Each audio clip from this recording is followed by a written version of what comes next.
Coulomb आवेश को परिभाषित कराएं। एक कूलम आवेश को परिभाषित कराएं। तो अगर इसको परिभाषित करना है तो किस तरह से करेंगे, तो लिखना पड़ेगा यदि किसी चालक से, यदि कोई भी चालक पदार्थ है, कोई भी वायर है जिससे करंट पास होता है, अगर उससे 1 एम्पियर की धारा देंगे, कितनी एम्पियर की, 1 एम्पियर की धारा देंगे और कितनी देर तक देंगे, तो 1 सेकेंड तक देंगे। कितनी सेकेंड तक, 1 सेकेंड तक। तो उस चालक से जो प्रवाहित आवेश होगा वो 1 कूलम होगा। यानी कि 1 कूलम आवेश को परिभाषित करने के लिए कह रहा था। तो सिंपली क्या कहेंगे, अगर कोई भी चालक पदार्थ है, कोई भी चालक चीज़ हो सकता है, उससे अगर 1 एम्पियर की धारा 1 सेकेंड तक ही देंगे, 1 एम्पियर की धारा 1 सेकेंड तक देंगे, तो उससे जो चालक से जो प्रवाहित आवेश होगा उसका वैल्यू जो होगा वो 1 कूलम का होगा। तो उम्मीद करता हूँ आपको ये समझ में आ गया होगा। आप चाहे तो इसको नोट डाउन कर सकते हैं ताकि आपको रिवाइज करने में आसानी होगी। चलिए नेक्स्ट क्वेश्चन की ओर बढ़ते हैं। अगला जो क्वेश्चन है वो है principle of quantization. Principle of quantization से आप क्या समझते हैं? प्रिंसिपल ऑफ क्वांटाइजेशन से आप क्या समझते हैं? तो आपको क्वेश्चन जो है हिंदी और इंग्लिश दोनों में दिया हुआ रहता है, इसलिए आपको टेंशन नहीं लेना है। प्रिंसिपल ऑफ क्वांटाइजेशन से आप क्या समझते हैं, तो इसको हम लोग किस तरह से परिभाषित करेंगे, तो किसी वस्तु के अंदर उपस्थित आवेश, जैसे कोई भी बॉडी है उसमें कोई जो भी चार्ज होगा उसके अंदर जो उपस्थित आवेश है वो न्यूनतम आवेश का पूर्ण गुणज होता है। यानी कि जो भी न्यूनतम आवेश है ना उसका हमेशा पूर्ण गुणज होता है। किसी भी वस्तु में जो आवेश होता है उसका मान हमेशा पूर्ण गुणज में होता है। कहने का मतलब वो कभी भी दशमलव गुणज में नहीं होता है, वो कभी भी दशमलव गुणज में नहीं होता। कहने का मतलब अगर हम मान लें जो कोई भी न्यूनतम आवेश मान लेते हैं 1, ऐसा मैं एज्यूम क्यों हूँ, मान लेते हैं न्यूनतम आवेश 1, तो किसी भी बॉडी में 1.5 आवेश का मान नहीं हो सकता है, क्योंकि ये 1 का दशमलव गुणज हो गया ना। अगर आवेश का मान होगा तो 2 हो सकता है, 3 हो सकता है, 4 हो सकता है, इस तरह से इन्फिनाइट तक हो सकता है, लेकिन पॉइंट में नहीं हो सकता। कहने का मतलब तो ध्यान रखेंगे ये ऑब्जेक्टिव पॉइंट के लिए है, जो है ये कभी भी जो है दशमलव गुणज में नहीं होता है, तो ध्यान रखेंगे इसको। चलिए अगला क्वेश्चन की तरफ बढ़ते हैं। अगला जो क्वेश्चन कर रहा है वो क्वेश्चन कर रहा है आवेश के वितरण की कितनी विधियां हैं, उनके नाम बताएं। आवेश के वितरण की कितनी विधियां हैं, उनके नाम बताएं। तो आवेश का जो वितरण है उसकी 3 विधियां हैं। कितनी विधियां हैं? 3, ध्यान रखना है। उसकी 3 विधियां, आवेश के वितरण की कितनी विधियां हैं? 3। कौन कौन सी है? तो नंबर 1 है आवेश का रेखीय वितरण, यानी कि जो है आवेश का रेखीय वितरण, और दूसरा आवेश का पृष्ठीय वितरण, और तीसरा आवेश का आयतनिक वितरण। तो अभी आपको जो है यहाँ पे इंग्लिश में भी बताया गया है, आप देख लेते हैं एक एक करके देख लेते हैं। जैसे कि आवेश का रैखिक घनत्व को परिभाषित करा है, यानी कि आवेश का रैखिक घनत्व को बोलते हैं इंग्लिश में linear density of charge, linear density of charge. तो कैसे हम इसको परिभाषित करेंगे, तो जैसे कि आप देख पा रहे हैं किसी पदार्थ के प्रति एकांक लंबाई, यानी कि लंबाई को 1 रखना है, लंबाई को क्या रखना है? 1, ठीक है। अगर किसी पदार्थ के प्रति एकांक लंबाई में उपस्थित आवेश को ही क्या बोलते हैं? लीनियर डेंसिटी ऑफ चार्ज बोलते हैं।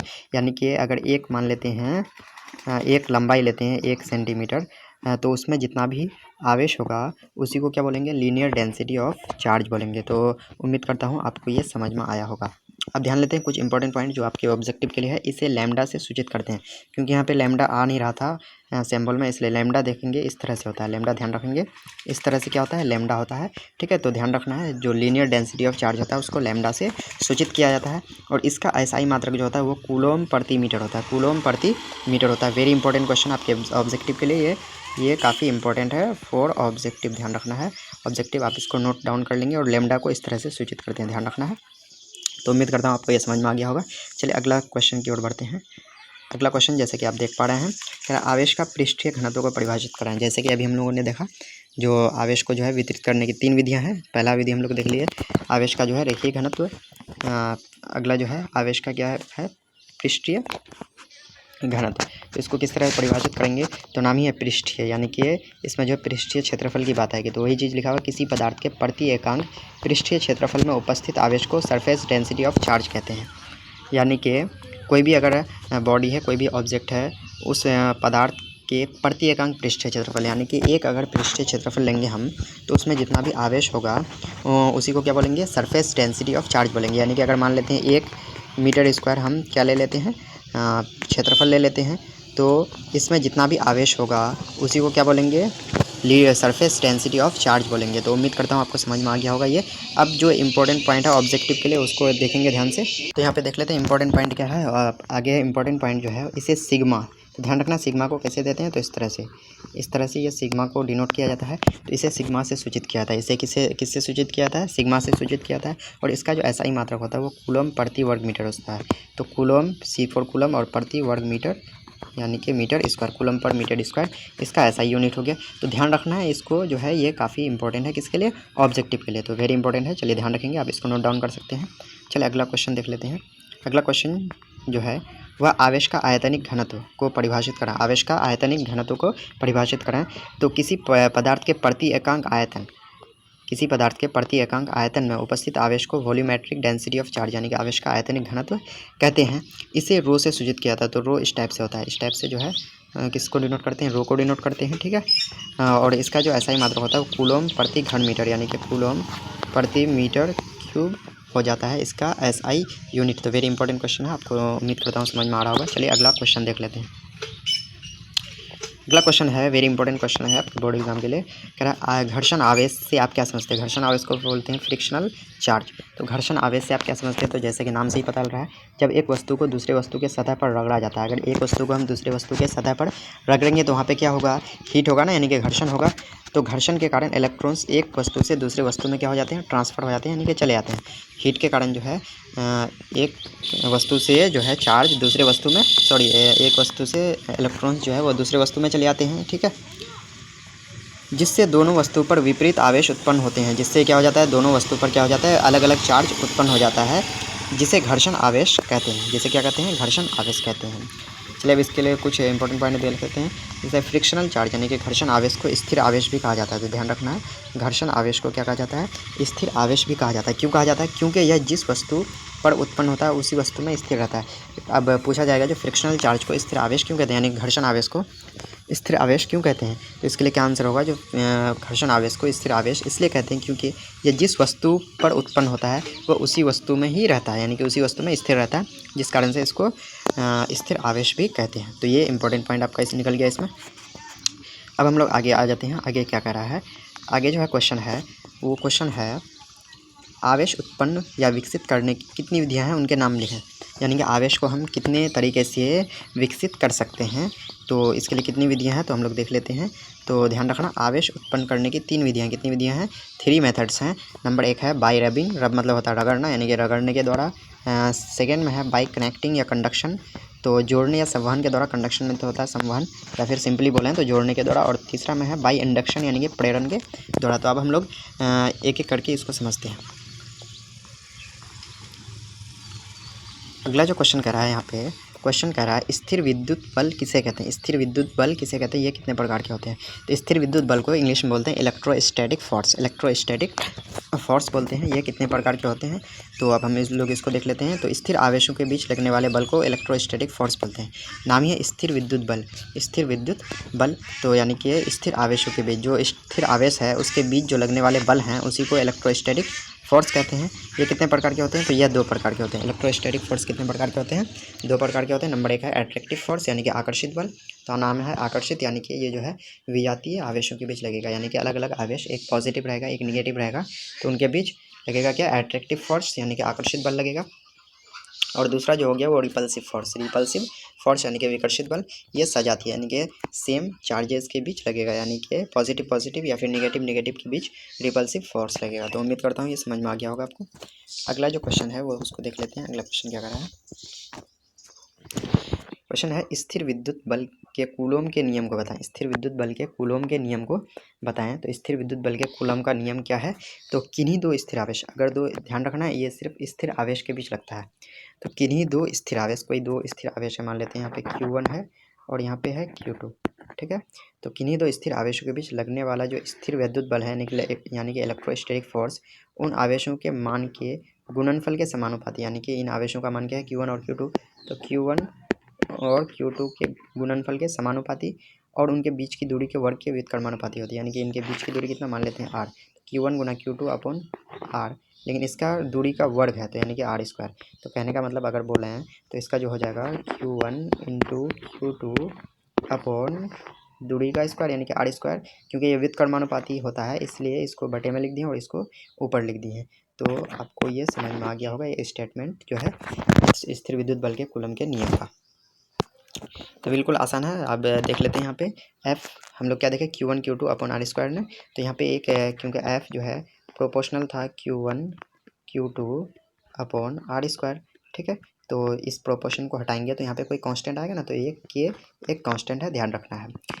तो हम लोगों को यहाँ तक उम्मीद करता हूँ समझ में आ गया होगा। अब कुछ ऑब्जेक्टिव पॉइंट जो है जो कि बार बार एग्जाम में पूछा जाता है, वेरी इंपॉर्टेंट पॉइंट है। जैसे हवा या निर्वात की वैद्युशीलता का मान बताएं। हवा या निर्वात की वैद्युशीलता का मान बताएं तो यहाँ ध्यान रखना है, यहाँ पे दो चीज़ ध्यान रखना है। एक जो है वैद्युशीलता का जो है यूनिट क्या होता है, और दूसरा हवा या निर्वात की वैद्युशीलता कितनी होती है। तो हवा या निर्वात की वैद्युशीलता जो है वो होती है 8.85। कितनी होती है?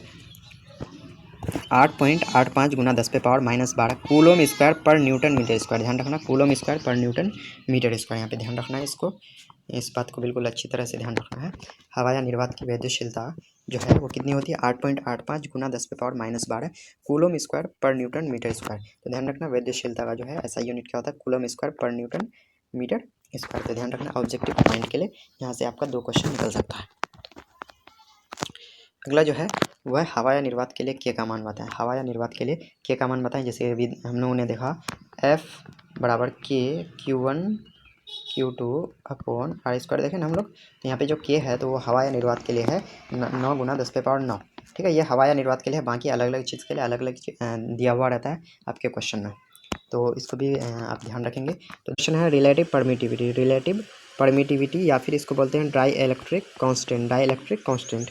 कहने का मतलब हिंदी में बोलें तो आपेक्षिक वैद्युशीलता किसे कहते हैं। तो क्वेश्चन ये है जो आपेक्षिक वैद्युशीलता किसे कहते हैं, या फिर व्हाट इज़ रिलेटिव परमिटिविटी और डाइलेक्ट्रिक कांस्टेंट। तो ध्यान देंगे इसको किस तरह से इसको परिभाषित करना है।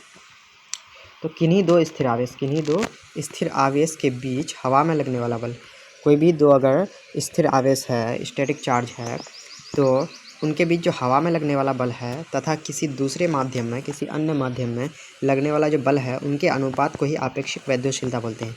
यानी कि दोनों में बल ही है, ऊपर भी बल होगा नीचे भी बल होगा। कहने का मतलब जो है कोई भी दो स्थिर आवेश के बीच जो हवा में लगने वाला बल है और कोई अगर अन्य मीडियम है तो उसमें जो लगने वाला बल है, उन्हीं के अनुपात को क्या बोलते हैं? आपेक्षिक वैद्युशीलता बोलते हैं। अब देखिए ध्यान दीजिए, ऊपर भी बल है नीचे भी बल, तो बल बटे बल तो दोनों कट जाएगा ना, उसका यूनिट कट जाएगा। तो इसका मतलब इसका कोई भी यूनिट होगा क्या? तो नहीं होगा। वही इंपॉर्टेंट पॉइंट यहाँ पे लिखा हुआ है जो इसे के से, यहाँ पे ध्यान देंगे, इसे के से सूचित करते हैं। इसका कोई भी मात्रक नहीं होता है। क्यों? क्योंकि ऊपर भी बल नीचे भी बल, तो बल का जो ऐसा यूनिट है ऊपर भी नीचे भी, तो कट के वन आ जाएगा, यानी कि इसका कोई भी मात्रक नहीं होता है। और मात्रक नहीं होता है इसका मतलब यहाँ इसका विमा भी नहीं होता है। तो ध्यान रखना है। पूछा जाएगा इनमें से कौन सी ऐसी राशि है जिसका कोई भी मात्रक तथा विमा नहीं होता है। तो आपको लगा देना, अगर ऑप्शन में रहे रिलेटिव परमिटिविटी तो आपको बिल्कुल रिलेटिव परमिटिविटी पे टिक लगा देना है। वेरी इंपॉर्टेंट क्वेश्चन हो गया आपके बोर्ड एग्जाम के लिए। चलिए नेक्स्ट क्वेश्चन की ओर बढ़ते हैं। नेक्स्ट क्वेश्चन ऑब्जेक्टिव टाइप के लिए वेरी इंपॉर्टेंट है। तो जल के लिए के का मान बताया, यानी कि आपेक्षिक वैद्युशीलता का मान जल के लिए कितना होता है? ध्यान रखना 80 होता है। 80 के आगे कोई यूनिट इसलिए नहीं लिखा हुआ क्योंकि के रिलेटिव परमिटिविटी का कोई भी यूनिट नहीं होता है। आगे जो है ये धातु है, ध्यान रखेंगे। धातु के लिए के का मान बताएं, यानी कि रिलेटिव आपेक्षिक वैद्युशीलता का मान धातु के लिए कितना होता है? तो धातु के लिए ध्यान रखना अनंत होता है। वेरी इंपॉर्टेंट क्वेश्चन है। धातु के लिए कितना होता है? अनंत होता है, ध्यान रखना है। अगला जो है वह हवा के लिए के का मान, यानी कि आपेक्षिक वैद्युशीलता का मान तो 1.008 होता है, 1.008। और निर्वात, यहाँ पे ध्यान रखना है ये निर्वात है। निर्वात के लिए के का मान कितना हो जाता है? तो 1 हो जाता है, ध्यान रखेंगे। हवा और निर्वात के लिए, हवा के लिए भी लगभग में 1 ही मान लेते हैं इसको, ठीक है, लेकिन एग्जैक्ट जो होता है वो 1.008 होता है, ध्यान रखेंगे। तो ये ऑब्जेक्टिव टाइप के लिए क्वेश्चन था। चलिए आगे हम लोग नेक्स्ट क्वेश्चन की ओर बढ़ते हैं। नेक्स्ट क्वेश्चन जो है जैसे आप देख पा रहे हैं सुपर पोजिशन थ्योरम जिसको बोलते हैं अध्यारोपण क्या है? तो किसी एक आवेश पर, किसी एक चार्ज पर कई आवेशों के द्वारा लगाया गया परिणामी बल प्रत्येक आवेश के द्वारा लगाए गए बल के सदिश योगफल के बराबर होता है। कहने का मतलब यहाँ पे सिंपली करा है, कोई भी अगर आवेश है उस पर अगर कई आवेश के द्वारा हम बल लगाएंगे तो उस पर जो परिणामी बल होगा, रिजल्टेंट जो फोर्स होगा, वो प्रत्येक आवेश के द्वारा लगाए गए बल के सदिश योगफल के बराबर होगा। यानी कि कोई आवेश है उस पर हम जो भी बल लगाएंगे जितने आवेश के द्वारा, तो वो जितना भी बल लगाया उसके योग के बराबर होगा, उसके सदिश योगफल के बराबर होगा। अब सदिश योगफल क्या होता है ये आपको वेक्टर चैप्टर में पढ़ना है, ठीक है। तो उम्मीद करता हूँ आपको ये समझ में आ गया होगा, ठीक है। अब हम लोग नेक्स्ट क्वेश्चन की ओर बढ़ते हैं। नेक्स्ट क्वेश्चन जो कि काफ़ी इंपॉर्टेंट क्वेश्चन है। क्वेश्चन कह रहा है आवेश यानी कि चार्ज और द्रव्यमान यानी कि मास में अंतर लिखें, अंतर बताएं। What is the difference between charge and mass, what is the difference between charge and mass. तो अब हम लोग इसको किस तरह से डिफाइन करेंगे, तो हम लोग बीच में एक लकीर दे देंगे, इधर एक तरफ चार्ज लिख देंगे यानी कि आवेश, एक तरफ मास लिख देंगे यानी कि द्रव्यमान। अब हम लोग उसके जो है डिफरेंस को लिखेंगे। तो जैसे कि आप जानते हैं चार्ज जो है आवेश प्रत्येक पदार्थ का क्या होता है, आंतरिक गुण होता है। हर एक बॉडी, हर एक जो ऑब्जेक्ट होता है उसका जो आंतरिक गुण होता है वो चार्ज या फिर चार्ज उसके अंदर होता है। अगर मास की बात करें तो द्रव्यमान प्रत्येक पदार्थ में उपस्थित द्रव्य की मात्रा है, कितने द्रव्य से वो बना है वो चीज़, उसकी मात्रा को द्रव्यमान कहते हैं। लेकिन जो है आवेश जो प्रत्येक पदार्थ का क्या है, आंतरिक गुण है। जैसे कि जानते होंगे चार्ज यानी कि इसे क्यू से, क्यू स्मॉल क्यू भी दे सकते हैं, कैपिटल क्यू भी दे सकते हैं। इसे क्यू से सूचित करते हैं यानी कि दर्शाते हैं, और इसे एम से दर्शाते हैं, ध्यान रखना कैपिटल एम से।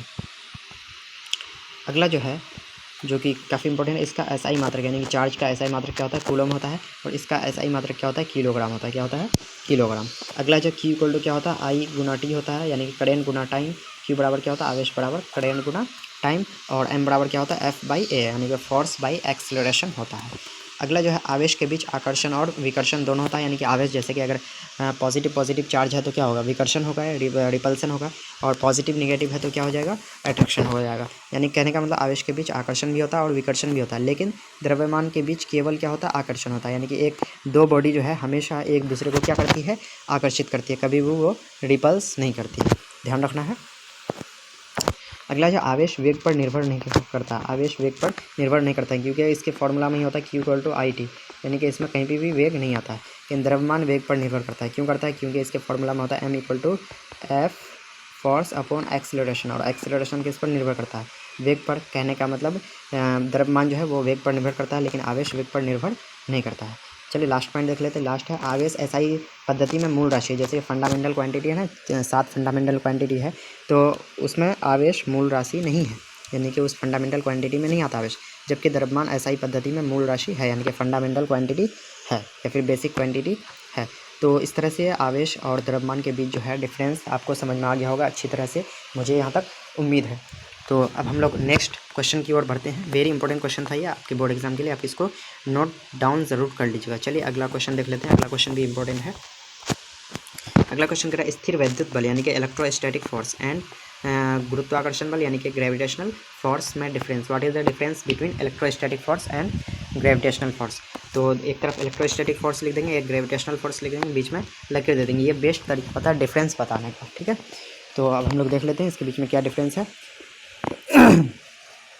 तो इलेक्ट्रोस्टैटिक फोर्स का जैसे कि हम लोग देखे थे F equal to Q1 Q2 upon R square, यानी कि ये जो है दो आवेशों के बीच लगता है, तो यह दो स्थिर आवेश के बीच लगता है। ध्यान रखना यह दो स्थिर आवेशों के बीच लगता है। जो इलेक्ट्रोस्टैटिक फोर्स होता है नाम ही है स्थिर वैद्युत बल, यानी कि ये दो जो है स्थिर आवेशों के बीच लगता है, और यह बल दो वस्तुओं के बीच लगता है। कोई भी वस्तु हो सकता है, दो वस्तु उसके बीच में लगता है कौन, ग्रेविटेशनल फोर्स, और जो इलेक्ट्रोस्टैटिक फोर्स है वो सिर्फ दो स्थिर आवेश के बीच लगता है, ठीक है। अगला पॉइंट देख लेते हैं। अगला पॉइंट क्या कर रहा है, अगला पॉइंट जो है वो है यह बल आकर्षण और विकर्षण दोनों प्रकार के होते हैं। यह बल जो है इलेक्ट्रोस्टैटिक फोर्स, जैसे अब इलेक्ट्रोस्टैटिक फोर्स जब पढ़ रहे थे तो वहाँ बताया गया था जो ये दो प्रकार के होते हैं, एक आकर्षण होता है, एक विकर्षण होता है। तो यह बल आकर्षण और विकर्षण दोनों प्रकार के होते हैं, लेकिन जो ग्रेविटेशनल फोर्स है इसमें सिर्फ एक दूसरे को आकर्षित करता है। कहने का मतलब इसमें सिर्फ और सिर्फ क्या होता है, आकर्षण होता है, इसमें विकर्षण नहीं होता है। ध्यान रखना है, वेरी इंपॉर्टेंट पॉइंट है। आगे यह बल आवेशों के बीच के माध्यम पर निर्भर करता है। यह बल जो है आवेश के बीच के माध्यम पर निर्भर करता है, और यह माध्यम पर निर्भर नहीं करता, यानी कहने का मतलब सभी जगह ग्रेविटेशनल फोर्स लगता है सभी जगह, लेकिन ये क्या होता है, काफ़ी कमज़ोर होता है। यह तुलनात्मक काफ़ी प्रबल बल है, यानी कि ये काफ़ी मजबूत है, और ये क्या है उसकी तुलना में काफ़ी दुर्बल है, यानी कि काफ़ी वीक फोर्स है, ठीक है। यानी कि जो ग्रेविटेशनल फोर्स है वो काफ़ी वीक फोर्स है, लेकिन इसका जो एरिया है, रीजन है, बहुत ही ज़्यादा है, ठीक है। तो उम्मीद करता हूँ ये आपके बोर्ड एग्जाम के लिए काफ़ी इंपॉर्टेंट क्वेश्चन है। अगर आपको किसी तरह का कोई डाउट हो तो आप इस नंबर पे व्हाट्सएप कर सकते हैं, ठीक है। अब हम लोग नेक्स्ट क्वेश्चन की ओर बढ़ते हैं। नेक्स्ट क्वेश्चन कह रहा है, नेक्स्ट क्वेश्चन क्या कह रहा है, नेक्स्ट क्वेश्चन कह रहा है ऊर्जा पट्टी। ऊर्जा पट्टी को बोलते हैं एनर्जी बैंड। क्या बोलते हैं, एनर्जी बैंड क्या है। तो एक ऐसी पट्टी जो इलेक्ट्रॉन्स की एनर्जी को दर्शाए उसे ही ऊर्जा पट्टी कहते हैं। तो सिंपल है, यानी कि एक ऐसी पट्टी जो इलेक्ट्रॉनों की एनर्जी ऊर्जा को दर्शाए उसे ही क्या कहते हैं, ऊर्जा पट्टी। नाम से ही पता लग रहा है। तो अब हम लोग देख लेते हैं अलग अलग टाइप के ऊर्जा पट्टी को। बोल रहा ऊर्जा पट्टी कितने तरह के होते हैं, ऊर्जा पट्टी कितने तरह के होते हैं, उनके नाम बताएं। तो ऊर्जा पट्टी जो है ना वो दो तरह के होते हैं। कितने तरह के होते हैं, दो तरह के। ध्यान रखना, ऊर्जा पट्टी कितने तरह के होते हैं, दो तरह के होते हैं, और उनके नाम कौन कौन से हैं। तो एक संयोजी पट्टी है, संयोजी पट्टी को इंग्लिश में बोलते हैं वैलेंस बैंड, और एक है संचलन पट्टी जिसको बोलते हैं कंडक्शन बैंड। क्या बोलते हैं? Conduction band. अब हम लोग इन दोनों को एक एक करके बिल्कुल देख लेते हैं अच्छी तरह से। तो जैसे कि पहला नंबर क्वेश्चन है वैलेंस बैंड। वैलेंस बैंड से आप क्या समझते हैं? वैलेंस बैंड से आप क्या समझते हैं? तो हम लोग चलिए हम लोग इसको डिफाइन कर लेते हैं। तो जैसे कि यहाँ पे लिखा हुआ है एक ऐसी ऊर्जा पट्टी जो वैलेंस इलेक्ट्रॉन्स की एनर्जी को दर्शाता है उसे संयोजी पट्टी या फिर वैलेंस बैंड कहते हैं। यानी कि एक ऐसी पट्टी जो वैलेंस इलेक्ट्रॉन, जैसे जानते होंगे जो बाहरी इलेक्ट्रॉन होता है वो वैलेंस इलेक्ट्रॉन होता है। जो भी जो कोई भी ऑब्जेक्ट होता है, ठीक है, उसका जो बाहरी इलेक्ट्रॉन होता है वो कौन सा इलेक्ट्रॉन कहलाता है? संयोजी इलेक्ट्रॉन कहलाता है, यानी कि वैलेंस इलेक्ट्रॉन कहलाता है। तो एक ऐसी पट्टी जो वैलेंस इलेक्ट्रॉन की एनर्जी को, ऊर्जा को दर्शाता है उसी को क्या बोलते हैं? संयोजी पट्टी कहते हैं, यानी कि वैलेंस बैंड कहते हैं। अगला जो है कंडक्शन बैंड। कौन सा है? Conduction band.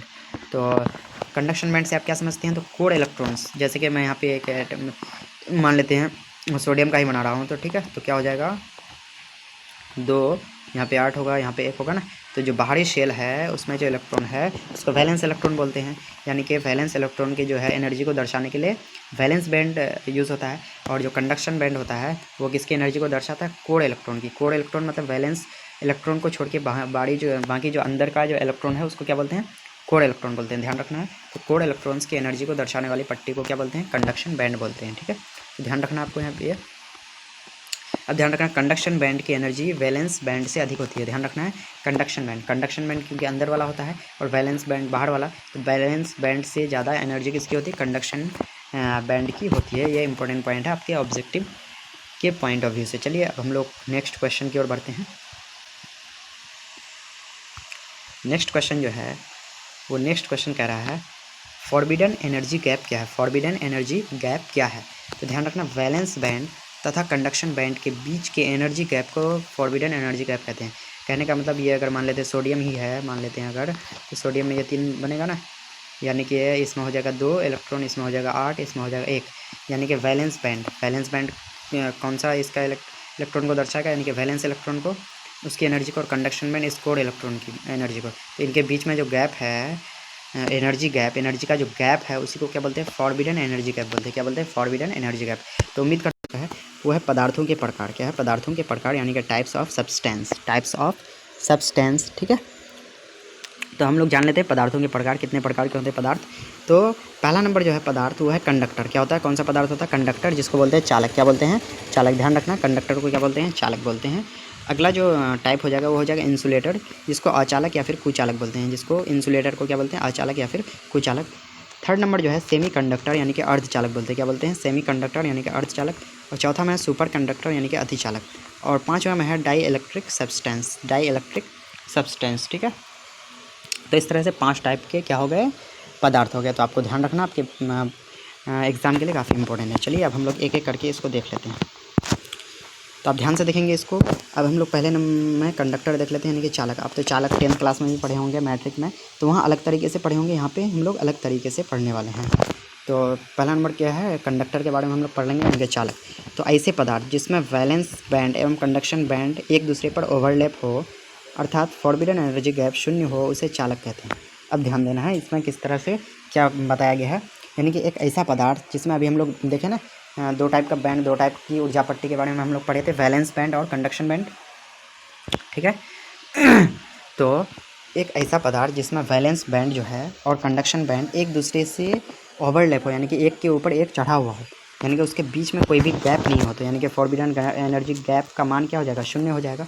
तो ऐसे पदार्थ को क्या बोलेंगे? चालक बोलेंगे। आप इस तरह से अगर डिफाइन करेंगे एग्ज़ाम में तो ये आपको अच्छा नंबर देगा। ठीक है, अगर आप इस तरह से इसको डिफाइन कर देंगे, जो ऐसा पदार्थ जो है विद्युत धारा को पास होने देता है, तो इस तरह से आपको नंबर पूरा का पूरा नहीं मिलेगा, क्योंकि वो 10th लेवल के लिए ही अच्छा है वो।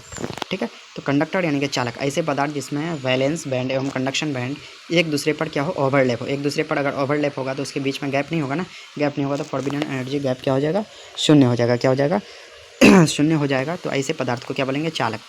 अब चालक से क्या होती है? तो हम लोग जानते हैं बचपन से ही, इससे विद्युत धारा प्रवाहित होती है। इससे विद्युत धारा प्रवाहित होती है। एग्जाम्पल में आप लोग तो जानते होंगे, कॉपर, एल्युमिनियम, प्लेटिनम। ठीक है, तो अगला देख लेते हैं। अगला जो है ये क्या हो जाएगा? अगला है इंसुलेटर। इंसुलेटर को बोलते हैं अचालक या फिर कुचालक भी बोलते हैं। क्या बोलते हैं? कुचालक। तो ऐसा पदार्थ जिसमें वैलेंस बैंड एवं कंडक्शन बैंड के बीच का फॉरबिडन एनर्जी गैप अत्यधिक, लगभग 6 इलेक्ट्रॉन वोल्ट होता है। ध्यान रखना है यहाँ पे 2 पॉइंट ये ध्यान रखना है। जो इंसुलेटर का जो है फॉरबिडन एनर्जी गैप कितना होता है, 6 इलेक्ट्रॉन वोल्ट होता है। कितना होता है, 6 इलेक्ट्रॉन वोल्ट होता है। इंसुलेटर का जो है फॉरबिडन एनर्जी गैप जो है वो कितना होता है, 6 इलेक्ट्रॉन वोल्ट होता है। और दूसरा पॉइंट ये है कि इलेक्ट्रॉन वोल्ट जो है वो एनर्जी का यूनिट होता है। किसका, एनर्जी यानी कि ऊर्जा का यूनिट होता है। कई बार आपके बोर्ड एग्जाम में ये पूछा जा चुका है जो इलेक्ट्रॉन वोल्ट किसका यूनिट होता है। उसी तरह टाइप से किलोवाट आवर भी पूछा जाता है, जो किलोवाट घंटा किसका मात्रक होता है। तो ये सारे एनर्जी का ही मात्रक होता है, ध्यान रखना है आपको। चले अब हम लोग नेक्स्ट क्वेश्चन इसको अच्छी तरह समझ जाते हैं। तो ऐसे पदार्थ जिसमें वैलेंस बैंड एवं कंडक्शन बैंड के बीच का जो फॉरबिडन एनर्जी गैप है वो अत्यधिक लगभग 6 इलेक्ट्रॉन वोल्ट होता है, उसी को क्या बोलते हैं, इंसुलेटर। और इंसुलेटर के बारे में हम लोग क्या जानते हैं, जो इससे विद्युत धारा प्रवाहित नहीं होती है। जैसे एग्जाम्पल में रबर, प्लास्टिक, सूखी लकड़ी जो है, ये सारा इंसुलेटर का एग्जाम्पल हो जाएगा। अगला जो है वो है अर्धचालक। काफ़ी इंपॉर्टेंट है, सेमी कंडक्टर यानी कि अर्धचालक। सेमी कंडक्टर यानी कि अर्धचालक। अब इसमें भी 2 पॉइंट आपको ध्यान रखना है। ऐसे पदार्थ जिसमें फॉरबिडन एनर्जी गैप काफ़ी कम, फॉरबिडन एनर्जी गैप काफ़ी कम लगभग 1 इलेक्ट्रॉन वोल्ट होता है, उसे ही सेमी कंडक्टर कहते हैं। नाम ही है सेमी कंडक्टर, यानी कहने का मतलब ये कभी चालक का काम करता है और कभी अर्धचालक का काम करते हैं, कभी कुचालक का काम करता है। इससे थोड़ा थोड़ा विद्युत धारा प्रवाहित होता है। इससे क्या होता है, थोड़ा थोड़ा विद्युत धारा प्रवाहित होता है, यानी कि इंसुलेटर की तरह पूरी तरह से ऐसा भी नहीं है जो करंट को नहीं फ्लो होने देता है, और कंडक्टर की तरह पूरी तरह से फ्लो भी नहीं होने देते हैं, यानी कि थोड़ा थोड़ा विद्युत धारा इससे प्रवाहित होती है। ऐसे जो है पदार्थ को क्या बोलते हैं, सेमी कंडक्टर बोलते हैं, यानी कि अर्धचालक पदार्थ बोलते हैं। ध्यान रखना इसमें ये चीज़ ध्यान रखना, फॉरबिडन एनर्जी गैप इसका कितना होता है, 1 इलेक्ट्रॉन वोल्ट होता है। और इलेक्ट्रॉन वोल्ट किसका यूनिट होता है, एनर्जी का। किलोवाट घंटा भी किसका यूनिट होता है, एनर्जी का। ध्यान रखना है। एग्जाम्पल में सिलिकॉन, जर्मेनियम, आर्सेनिक, ये सब हो गया। इसमें से एक जो है ये सिलिकॉन, काफ़ी आपको ध्यान में रखना है। जो मोबाइल का चिप्स जो होता है, जिसको हम लोग मेमोरी बोलते हैं, तो मोबाइल का चिप्स जो है वो अर्धचालक का ही बना होता है। किसका बना होता है, अर्धचालक का बना होता है। किसका बना होता है, अर्धचालक का। ध्यान रखना है आपको। तो उम्मीद करता हूँ आपको यह समझ में आ गया होगा, जो मोबाइल का चिप्स मेमोरी जो होता है वो किसका बना होता है, अर्धचालक का बना होता है। तो चलिए अब हम लोग नेक्स्ट क्वेश्चन की ओर बढ़ते हैं। Next question very important question है, सुपर कंडक्टर। कौन सा कंडक्टर, सुपर कंडक्टर, जिसको अतिचालक कहते हैं। क्या कहते हैं, अतिचालक।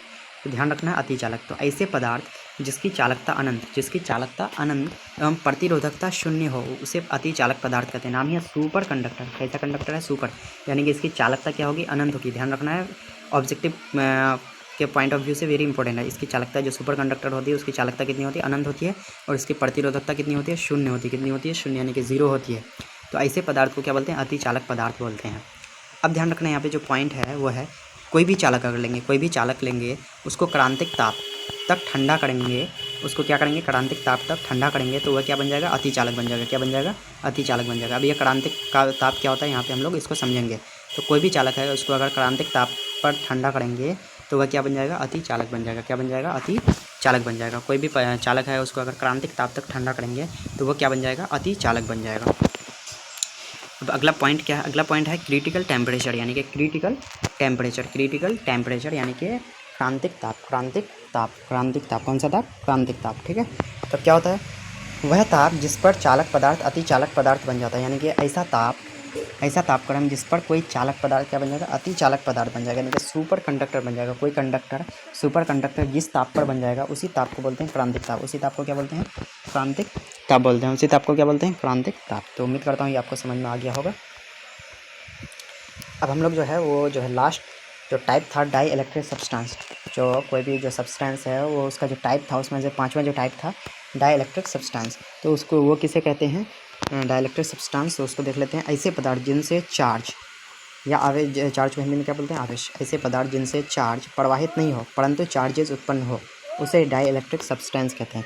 यानी कि ऐसे पदार्थ जिससे चार्ज तो फ्लो नहीं होगा, चार्ज उससे पास नहीं होगा, लेकिन उसमें चार्ज उत्पन्न होगा, उसी को क्या बोलेंगे, डाई इलेक्ट्रिक सब्सटेंस बोलते हैं। तो कई बार ये एग्ज़ाम क्वेश्चन पूछा जा चुका है ऑब्जेक्टिव टाइप में या और सब्जेक्टिव टाइप में। ठीक है, ऑब्जेक्टिव में पूछा है इनमें से कौन डाई इलेक्ट्रिक सब्सटेंस है, तो बहुत सारा चालक का नाम दे देता है। तो चालक से तो चार्ज फ्लो होता है, और उनमें और कभी दे देता है कॉम या फिर ऊनी कपड़े, तो इससे चार्ज तो क्या बोलते हैं, प्रोड्यूस होता है, लेकिन चार्ज तो उत्पन्न होता है, लेकिन इसमें चार्ज क्या फ्लो होता है, क्या प्रवाहित होता है, तो नहीं होता है। तो ऐसे पदार्थ को बोलते हैं डाइलेक्ट्रिक सब्सटेंस, यानी कि डाइलेक्ट्रिक सब्सटेंस कहते हैं इसको। तो कॉम हो गया, कॉम में तो चार्ज फ्लो नहीं होता है ना, ऊनी कपड़े हो गया, कांच का छड़ हो गया, सबसे चार्ज फ्लो नहीं होता है, लेकिन इसमें चार्ज उत्पन्न होता है। जैसे कॉम को हम लोग बाल से रगड़ते हैं, उसके बाद कहीं अगर कागज़ वगैरह से के पास सटाते हैं तो क्या हो जाता है, वो अट्रैक्ट करने लगता है ना, तो इसका मतलब उसमें चार्ज उत्पन्न होता है।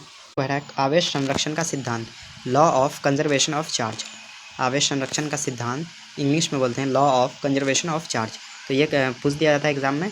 तो आवेश संरक्षण का सिद्धांत से आप क्या समझते हैं? तो किसी के भी संरक्षण का अगर सिद्धांत आएगा तो दे देना है। यहाँ पे आवेश है तो क्या लिखेंगे? आवेश न तो उत्पन्न किया जा सकता है, यानी कि चार्ज न तो उत्पन्न किया जा सकता है और न ही नष्ट, इसे केवल एक वस्तु से दूसरे वस्तु में ट्रांसफ़र किया जा सकता है। अर्थात कुल आवेश क्या रहता है? संरक्षित रहता है, यानी कि कुल आवेश जो है वो कंजर्व्ड रहता है। क्या रहता है? कंजर्व्ड रहता है, यानी कि बिल्कुल कांस्टेंट रहता है। ठीक है, ध्यान रखना है। उसी तरह से ऊर्जा संरक्षण का भी सिद्धांत आपको देखने को मिलेगा। तो यहाँ पे आवेश है तो यहाँ पे क्या लगाएंगे? ऊर्जा लगाएंगे। ऊर्जा न तो उत्पन्न किया जा सकता है और न ही नष्ट, इसे केवल एक वस्तु से दूसरे वस्तु में ट्रांसफ़र किया जा सकता है। ठीक है, अर्थात कुल ऊर्जा क्या रहता है? संरक्षित रहता है। तो उसी तरह यहाँ पे चूँकि आवेश बोल रहा था, यहाँ पे क्या लगाना पड़ेगा? आवेश न तो उत्पन्न किया जा सकता है और न ही नष्ट किया जा सकता है, इसे केवल एक वस्तु से दूसरे वस्तु में ट्रांसफ़र किया जा सकता है। अर्थात कुल आवेश क्या रहता है? संरक्षित रहता है। तो आप इसको ध्यान रखेंगे और इसको काफ़ी आसान है, इसको आपको याद करने में कोई भी परेशानी नहीं होगी। चलिए आगे हम लोग देख लेते हैं। आगे जो है क्वेश्चन कह रहा है, जो कि इम्पोर्टेंट क्वेश्चन है आपके बोर्ड एग्जाम के लिए, बोल रहा है विशिष्ट आवेश या स्पेसिफिक चार्ज, इंग्लिश में क्या बोलेंगे उसको? Specific charge. विशिष्ट आवेश से आप क्या समझते हैं, किसे कहते हैं? तो प्रति एकांक द्रव्यमान में उपस्थित चार्ज को क्या बोलते हैं? विशिष्ट आवेश बोलते हैं। यानी कि प्रति एकांक द्रव्यमान, अगर मान लेते हैं 1 kg द्रव्यमान है तो उसमें जो है जितना भी चार्ज आएगा उसी को क्या बोलेंगे? विशिष्ट आवेश बोलेंगे। उसी को क्या बोलेंगे? विशिष्ट आवेश बोलेंगे। यानी प्रति एकांक द्रव्यमान में उपस्थित जो चार्ज है यानी कि आवेश है, उसी को क्या बोलते हैं? विशिष्ट आवेश बोलते हैं। ध्यान रखना है आपको इसको। अगला क्या है? विद्युतदर्शी। विद्युतदर्शी को बोलते हैं इलेक्ट्रोस्कोप। क्या बोलते हैं? इलेक्ट्रोस्कोप बोलते हैं। विद्युतदर्शी को क्या बोलते हैं? इलेक्ट्रोस्कोप बोलते हैं। क्या बोलते हैं? इलेक्ट्रोस्कोप। ठीक है, तो देख लेते हैं क्या है ये। एक ऐसा यंत्र जिसकी सहायता से आवेश का पता लगाया जाता है, उसे क्या बोलते हैं? इलेक्ट्रोस्कोप बोलते हैं। नाम ही से पता लग रहा है विद्युतदर्शी, यानी कि एक ऐसा यंत्र जिसकी सहायता से आवेश का पता लगाया जाता है, उसे क्या बोलते हैं? इलेक्ट्रोस्कोप बोलते हैं। कहने का मतलब इलेक्ट्रोस्कोप से क्या होता है? आवेश का पता लगाया जाता है। ध्यान रखना है। चलिए नेक्स्ट क्वेश्चन की ओर बढ़ते हैं।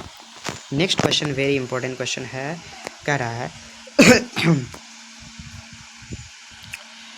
इसमें विद्युत क्षेत्र, यानी विद्युत क्षेत्र, इलेक्ट्रिक फील्ड जिसको बोलते हैं, इलेक्ट्रिकल फील्ड बोलेंगे। विद्युत क्षेत्र क्या होता है? तो कोई भी आवेश, किसी आवेश के चारों ओर का वह क्षेत्र जहाँ तक वह किसी अन्य आवेश पर बल लगा सकता है, उस आवेश का विद्युत क्षेत्र कहते हैं। यानी कि कोई भी अगर आवेश है उसके चारों ओर का वह एरिया, वह क्षेत्र जहाँ तक वह किसी दूसरे चार्ज पर अपना बल लगा लेगा। यानी कि अगर पॉजिटिव चार्ज है तो अगर ये भी पॉजिटिव है वो भी पॉजिटिव है तो दोनों रिपेल कर देगा, यानी कि एक दूसरे को धकेल देगा। अगर ये पॉजिटिव वो नेगेटिव है तो एक दूसरे को अट्रैक्ट कर लेगा। तो जितनी दूरी तक वो कर पाएगा, जितना एरिया तक, तो उसी को क्या बोलेंगे? उस आवेश का विद्युत क्षेत्र बोलेंगे। क्या बोलेंगे? उस आवेश का विद्युत क्षेत्र बोलेंगे। तो उम्मीद करता हूँ ये आपको समझ में आ गया होगा। चलिए अब हम लोग नेक्स्ट क्वेश्चन की ओर देखते हैं। नेक्स्ट क्वेश्चन है विद्युत तीव्रता। विद्युत तीव्रता इलेक्ट्रिकल इंटेंसिटी बोलते हैं, या फिर इसको दूसरा नाम है electrical field intensity. Electrical field intensity. तो विद्युत तीव्रता, विद्युत क्षेत्रीय तीव्रता भी बोला जा सकता है। ठीक है, सेम चीज़ है। तो इसको देख लेते हैं। तो कह रहा किसी विद्युत क्षेत्र के किसी बिंदु पर स्थिर एकांक धनावेश पर लगने वाले स्थिर वैद्युत बल को ही उस बिंदु का विद्युत तीव्रता कहते हैं। तो जिस तरह से आपको विद्युत क्षेत्र अगर समझ में आ गया होगा तो इसको समझने में दिक्कत नहीं है। कोई भी अगर विद्युत क्षेत्र है, उसका अगर कोई बिंदु है, उसमें अगर कोई पॉइंट चार्ज है, कोई पॉइंट पॉजिटिव चार्ज है, ठीक है, तो उस पर जो लगने वाला स्थिर वैद्युत बल है उसी को उस बिंदु का विद्युत तीव्रता कहते हैं। तो लगने वाला जो स्थिर विद्युत बल है उसी को उस बिंदु का क्या बोलते हैं? विद्युत तीव्रता बोलते हैं। कोई भी अगर एकांक पॉजिटिव चार्ज है उस पर जो स्थिर विद्युत बल लगता है उस बिंदु का क्या कहलाता है? वो विद्युत तीव्रता कहलाता है। अब अगला जो क्वेश्चन है वो है विद्युत विभव। क्या है? विद्युत विभव। क्या है? विद्युत विभव। ठीक है, तो अगर आप जो है इसका SI यूनिट और जो है डायमेंशन का अलग से मैं वीडियो बना चुका हूँ, आपको फिजिक्स के प्लेलिस्ट में मिल जाएगा। इसलिए मैं यहाँ पे कुछ का छोड़ दिया हूँ। SI यूनिट और डायमेंशन उसको मैं एक वीडियो में बता चुका हूँ। SI यूनिट का अलग वीडियो है और डायमेंशन का एक अलग वीडियो है, यानी कि 2 वीडियो में SI यूनिट और डायमेंशन को मैं बता चुका हूँ। उसको आप जाकर के देख लेंगे और नोट डाउन कर लेंगे। अगला विद्युत विभव, यानी कि जिसको इंग्लिश में बोलेंगे इलेक्ट्रिकल पोटेंशियल। क्या बोलेंगे? Electrical potential. तो एकांक धनावेश यूनिट पॉजिटिव चार्ज को अनंत से किसी विद्युत क्षेत्र के किसी बिंदु तक, यानी कि एकांक धनावेश को अनंत से किसी भी विद्युत क्षेत्र के किसी बिंदु तक जो लाने में किया गया कार्य है उसी को उस बिंदु का विद्युत विभव कहते हैं। कहने का मतलब है यहाँ पे, ठीक है, यहाँ पे जो कहने का मतलब है वो ये, जो एकांक धनावेश है, क्या है, एकांक धनावेश है, और उसको अनंत से ला रहे हैं, अनंत से कोई भी विद्युत क्षेत्र में लेके आ रहे हैं। तो विद्युत क्षेत्र का अगर किसी बिंदु तक लाने में जो कार्य किया गया है उसी को उस बिंदु का विद्युत विभव कहते हैं। क्या बोलते हैं, विद्युत विभव कहते हैं। कोई एकांक धनावेश है, उसको अनंत से विद्युत क्षेत्र के किसी बिंदु तक लाने में किया गया कार्य को ही क्या बोलते हैं, विद्युत विभव कहते हैं। ठीक है, अब हम लोग आते हैं विद्युत द्विध्रुव। विद्युत द्विध्रुव इलेक्ट्रिक डाइपोल, क्या है, इलेक्ट्रिक डाइपोल है। तो इसको किस तरह डिफाइन करेंगे, तो यदि दो समान एवं विजातीय आवेश, यानी कि दो समान होना चाहिए, वैल्यू समान होना चाहिए, लेकिन क्या होना चाहिए, विजातीय आवेश होना चाहिए, यानी कि एक पॉजिटिव होना चाहिए तो एक नेगेटिव, एक दूसरे के बहुत निकट हो, तब आवेश के ऐसे सिस्टम को इलेक्ट्रिक डाइपोल बोलते हैं। यानी कि कोई दो समान आवेश है, उसका जो है वैल्यू क्या होना चाहिए, समान होना चाहिए। कोई दो समान आवेश है, ठीक है, लेकिन वो विजातीय है, यानी कि सेम कैटेगरी का, सेम जाति का नहीं है। कहने का मतलब एक नेगेटिव है तो दूसरा पॉजिटिव है, तो एक दूसरे के अगर बहुत ही ज़्यादा निकट हो ना, तो इस तब आवेश के ऐसे सिस्टम को ही क्या बोलते हैं, इलेक्ट्रिक डाइपोल, यानी कि विद्युत द्विध्रुव बोलते हैं। क्या बोलते हैं, विद्युत द्विध्रुव बोलते हैं। अब इसी से रिलेटेड है विद्युत द्विध्रुव आघूर्ण, जो कि बोर्ड में काफ़ी बार पूछा जा चुका है, जिसको इंग्लिश में बोलते हैं electric dipole moment, electric dipole moment. तो इसको किस तरह से हम लोग डिफाइन करेंगे, तो किसी विद्युत द्विध्रुव के किसी एक आवेश एवं उसके बीच की दूरी के गुणनफल को ही इलेक्ट्रिक डाइपोल मोमेंट कहते हैं। ये कोई विद्युत द्विध्रुव है, उसके किसी एक आवेश एवं उसके बीच की दूरी के गुणनफल, कोई एक आवेश यानी कि Q और उसके बीच की दूरी के गुणनफल, यानी कि दूरी क्या होगा, R के गुणनफल को ही क्या बोलते हैं, इलेक्ट्रिक डाइपोल बोलते हैं। मोमेंट यानी कि विद्युत द्विध्रुव आघूर्ण बोलते हैं। ठीक है, ठीक है, इसको टॉर्क से ये डिनोट करते हैं। तो टॉर्क इक्वल टू क्या हो गया, Q मल्टीप्लाई R, यानी कि आवेश गुना उसके बीच की दूरी। तो ये काफ़ी इंपॉर्टेंट क्वेश्चन है आपके एग्ज़ाम के पॉइंट ऑफ व्यू से। तो उम्मीद करता हूँ आपको ये वीडियो पसंद आया होगा। ठीक है, आगे देख लेते हैं अगला क्वेश्चन क्या कर रहा है। अगला क्वेश्चन कर रहा है समविभवीय सतह, जिसको बोलते हैं इंग्लिश में इक्वी पोटेंशियल। इक्वी मतलब सम, बराबर, पोटेंशियल मतलब विभव, यानी कि समविभवीय सतह, यानी सरफेस मीन सतह। तो समविभवीय सतह किसे कहते हैं, तो नाम से ही पता लग रहा है, ऐसा सतह जिसके प्रत्येक बिंदु का विभव क्या हो, समान हो। ऐसा सतह जिसके प्रत्येक बिंदु का विभव क्या हो, समान हो, ऐसे सतह को क्या बोलेंगे, समविभवीय सतह, यानी कि इक्वी पोटेंशियल सरफेस कहेंगे उसको। अब हम लोग इसका जो है इंपॉर्टेंट क्वेश्चन देख लेते हैं। इंपॉर्टेंट क्वेश्चन क्या है, जो समविभवीय सतह के गुण, समविभवीय सतह के गुण, properties of equipotential surface, properties of equipotential surface. तो वेरी इंपॉर्टेंट क्वेश्चन है, इसको आप ज़रूर देखेंगे। तो चलिए हम लोग एक एक करके देखते हैं। तो समविभवीय जो सॉरी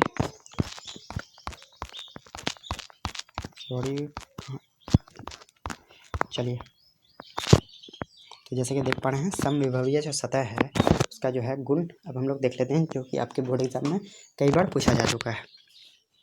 तो एक एक करके देखते हैं। तो किसी समविभवीय सतह की एक बिंदु से दूसरे बिंदु तक किसी आवेश को ले जाने में किया गया कार्य क्या होता है, शून्य होता है।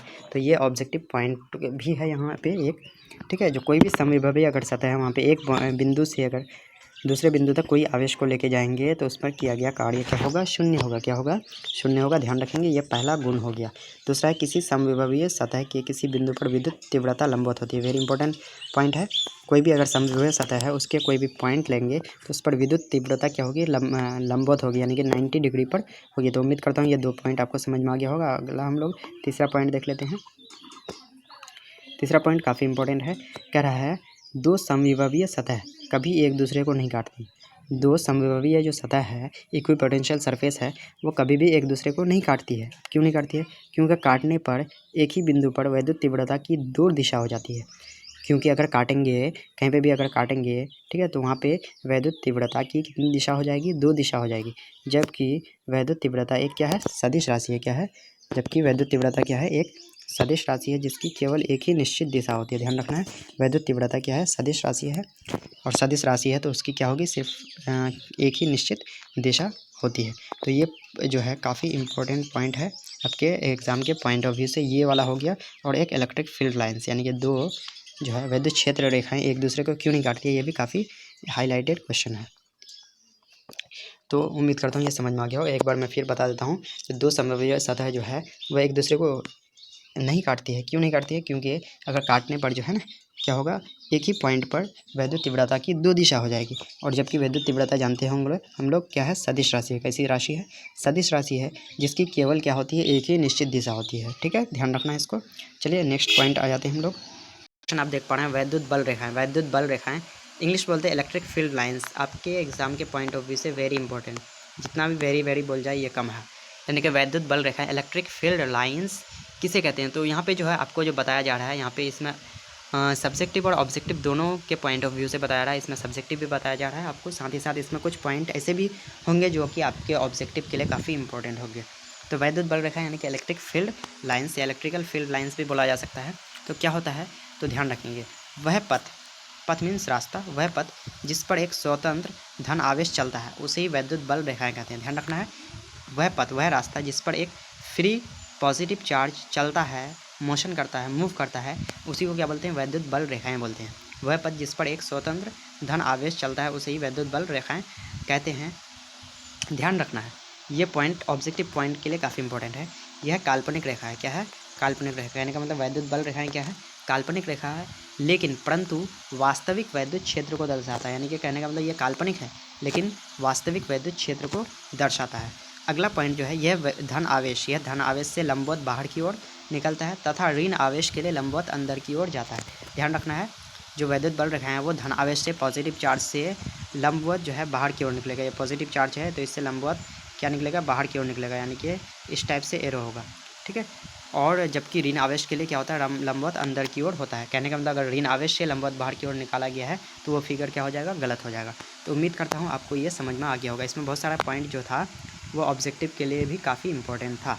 तो यहाँ तक आपको समझ में आ गया होगा।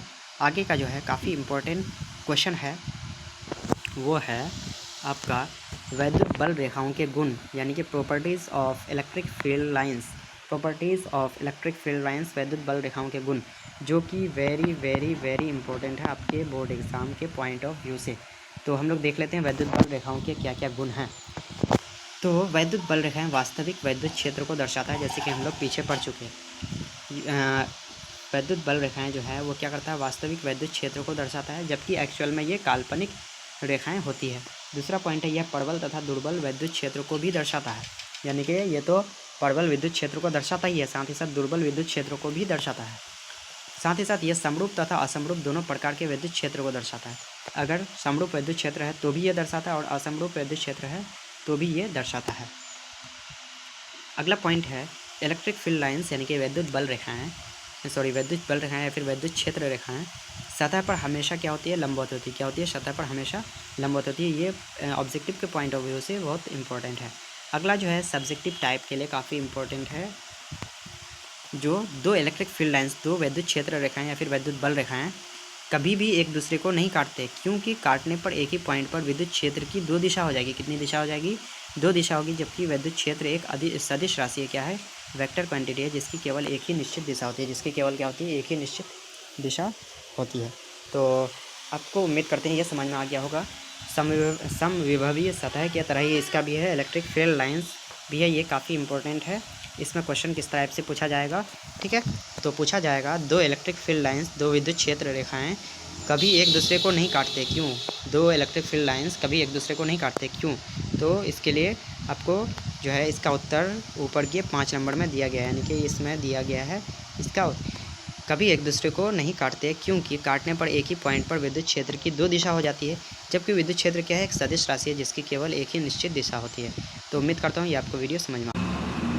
तो दोस्तों जैसे कि आप अगला क्वेश्चन देख पा रहे हैं, अगला क्वेश्चन कर रहा है इलेक्ट्रिक फ्लक्स। इलेक्ट्रिक फ्लक्स को हिंदी में बोलते हैं विद्युतीय फ्लक्स या विद्युत फ्लक्स। तो इसको देख लेते हैं ये क्या है।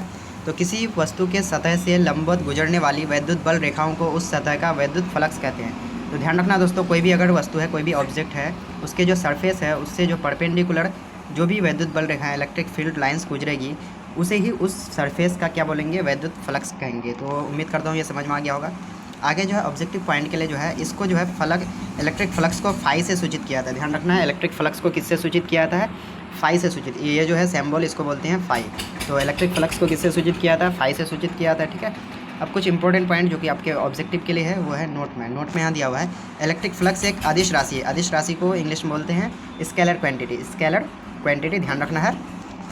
और इलेक्ट्रिक फ्लक्स का एसआई यूनिट की बात करें तो वेरी इंपॉर्टेंट है, वो है newton metre square upon coulomb.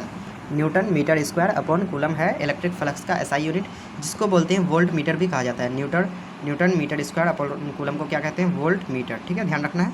और डायमेंशन जो है, डायमेंशन है ml3 T−3 A−, ठीक है। ml3 T−3 A−, इसका डायमेंशन है। तो आप इन सबको नोट डाउन कर लेंगे, आपके लिए काफ़ी इंपॉर्टेंट है। चलिए नेक्स्ट क्वेश्चन की ओर बढ़ते हैं। नेक्स्ट क्वेश्चन जो आपके एग्जाम के पॉइंट ऑफ व्यू से वेरी इंपॉर्टेंट है वो है सॉलिड एंगल जिसको बोलते हैं ठोस कोण, हिंदी में बोलते हैं ठोस कोण। तो ये क्या होता है? तो किसी गोले के सतह, गोला जैसे कि आप जानते होंगे स्फीयर, तो किसी गोले के सतह के द्वारा उसके केंद्र पर बनाए गए कोण को सॉलिड एंगल कहते हैं, ठीक है। किसी गोले के सतह द्वारा उसके केंद्र पर बनाए गए कोण को सॉलिड एंगल कहते हैं, यानी कि ठोस कोण कहते हैं। कोई भी गोला है उसके सतह, उसके सरफेस के द्वारा जो उसके सेंटर पर जो एंगल बनता है उसी को सॉलिड एंगल बोलते हैं। इसे ओम या फिर डी ओम से, ओम जैसे कि ओम का सिंबल ये होता है, और डी ओम यानी कि ये ओम से भी डिनोट करते हैं या फिर डी ओम से डिनोट करते हैं। सिंबल नहीं आने के कारण मैं इस टाइप से लिखा हूँ जो कि आपको यहाँ बताया जा चुका है। इसे सॉलिड एंगल को ओम से और डी ओम से सूचित करते हैं। चलिए नेक्स्ट देख लेते हैं जो कि नोट में है, जो कि ऑब्जेक्टिव के पॉइंट ऑफ व्यू से वेरी इंपॉर्टेंट है, ठीक है। बोल रहा है किसी वस्तु के ठोस कोण का कुल मान, ध्यान रखना कोई भी अगर वस्तु है उसके ठोस कोण का कुल मान जो होता है वो 4 पाई स्टेयर रेडियन होता है। जैसे कि ठोस कोण का जो है एसआई यूनिट क्या होता है? स्टेयर रेडियन होता है। ठोस कोण का एसआई यूनिट क्या होता है? स्टेयर रेडियन होता है। ठोस कोण का एसआई यूनिट क्या होता है? स्टेयर रेडियन होता है। और ध्यान रखना है, तो इसलिए कोई भी वस्तु के जो ठोस कोण का कुल मान होता है वो 4 पाई स्टेयर रेडियन होता है। ध्यान रखना, वेरी इंपॉर्टेंट क्वेश्चन है आपके बोर्ड एग्जाम के लिए। 4 पाई स्टेयर रेडियन, ठीक है, ऐसा यूनिट होता है स्टेयर रेडियन। ध्यान रखना इसका कोई भी डायमेंशन नहीं होता है। जिस तरह से हम लोग देखे थे रिलेटिव परमिटिविटी का कोई भी डायमेंशन नहीं था और कोई भी यूनिट भी नहीं था, लेकिन इसका तो यूनिट होता है स्टेयर रेडियन, लेकिन इसका कोई भी डायमेंशन नहीं होता है, जिस कारण से ये इंपॉर्टेंट हो जाता है। चलिए नेक्स्ट क्वेश्चन की ओर बढ़ते हैं।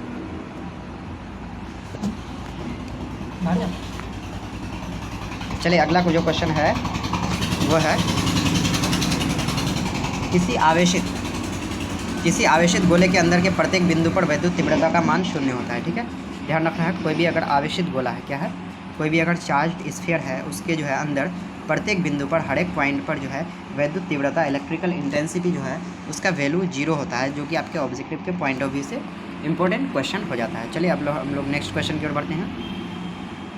नेक्स्ट क्वेश्चन है इलेक्ट्रोस्टैटिक शील्डिंग जिसको बोलते हैं हिंदी में स्थिर वैद्युत परिरक्षण। तो क्या होता है ये? तो किसी आवेश को किसी आवेशित गोले के अंदर रखने पर बाहरी कोई अन्य आवेश बल नहीं लगा पाता है, क्योंकि आवेशित गोले के अंदर के प्रत्येक बिंदु का वैद्युत तीव्रता 0 होता है। इसी क्रिया को स्थिर वैद्युत परिरक्षण कहते हैं।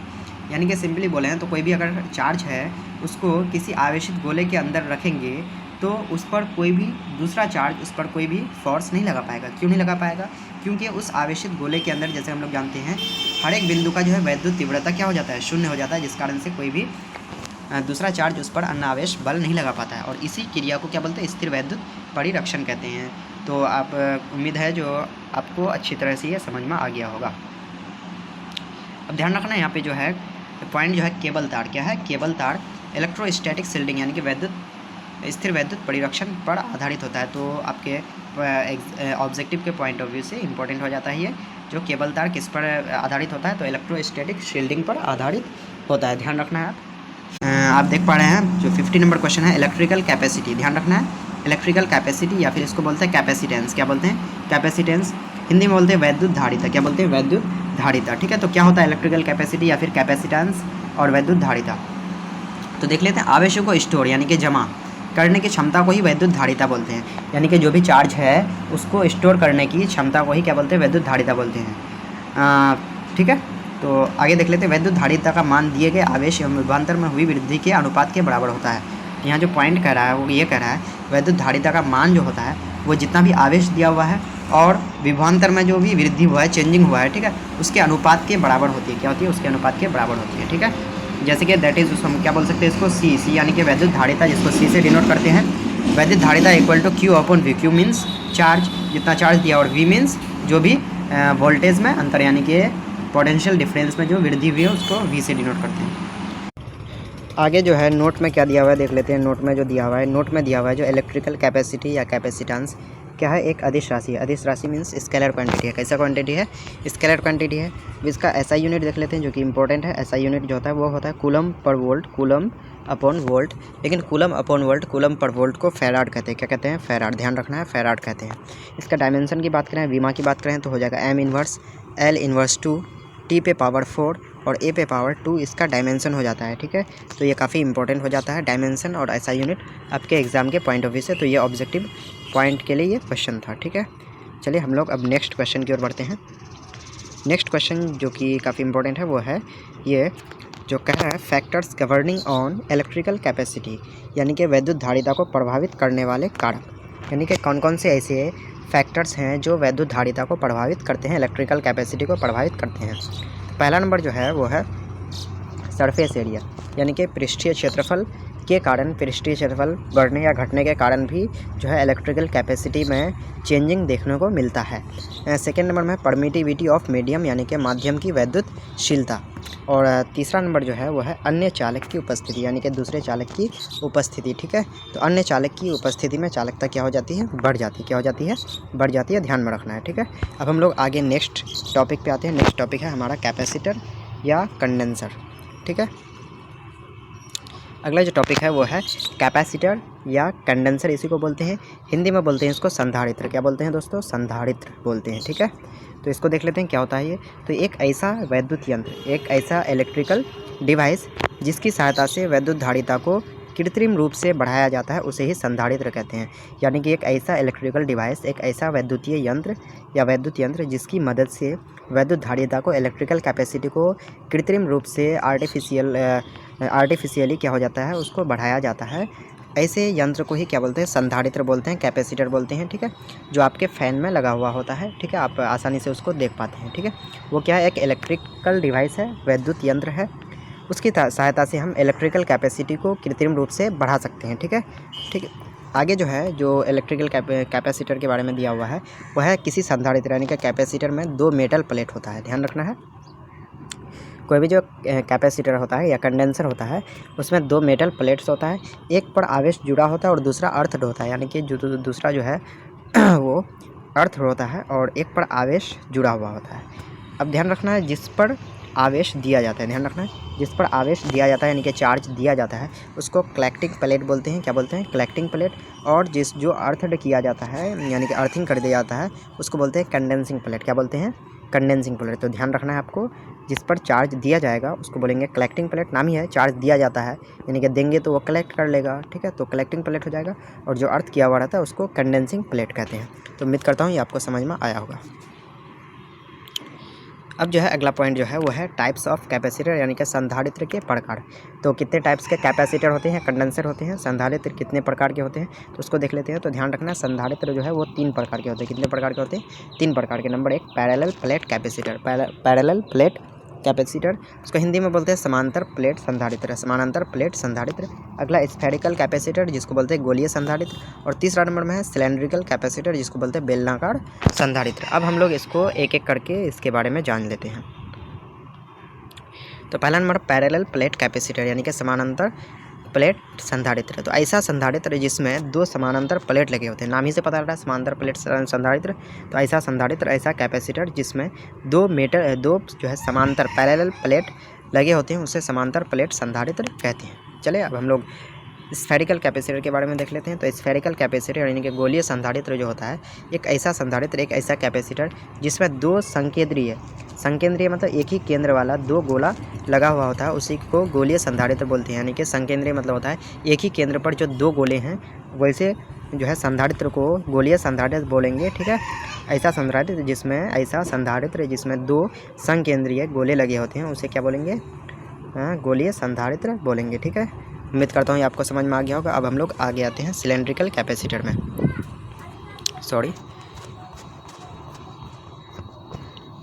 आगे जो है क्या है, सिलेंड्रिकल कैपेसिटर।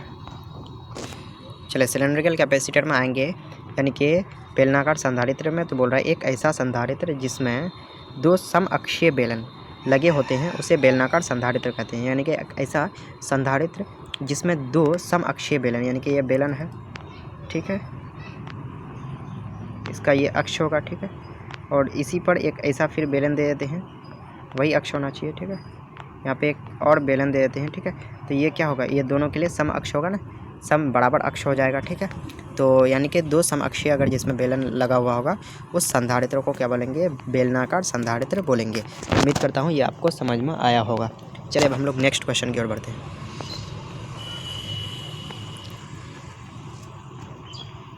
अगला जो है आपके लॉन्ग क्वेश्चन के लिए काफ़ी इंपॉर्टेंट है, वो है grouping of capacitors. Grouping of capacitors, यहाँ पे हम लोग 3 टाइप के ग्रुप्स को देखने वाले हैं। एक हम लोग देखेंगे ग्रुपिंग ऑफ कैपेसिटर्स, और एक देखेंगे ग्रुपिंग ऑफ सेल्स, और एक देखेंगे ग्रुपिंग ऑफ रेजिस्टेंस, ठीक है। तो हम लोग देख लेते हैं, पहले हम लोग देख लेते हैं ग्रुपिंग ऑफ कैपेसिटर्स, यानी कि संधारित्रों का समूहन। संधारित्रों का समूहन, किसका समूहन, संधारित्रों का समूहन। तो संधारित्र का जो समूहन है वो 3 प्रकार से होता है। कितना प्रकार से, 3 प्रकार से, ध्यान रखना है। चाहे ग्रुपिंग ऑफ कैपेसिटर्स हो, या ग्रुपिंग ऑफ सेल्स हो, या फिर ग्रुपिंग ऑफ रेजिस्टेंस हो।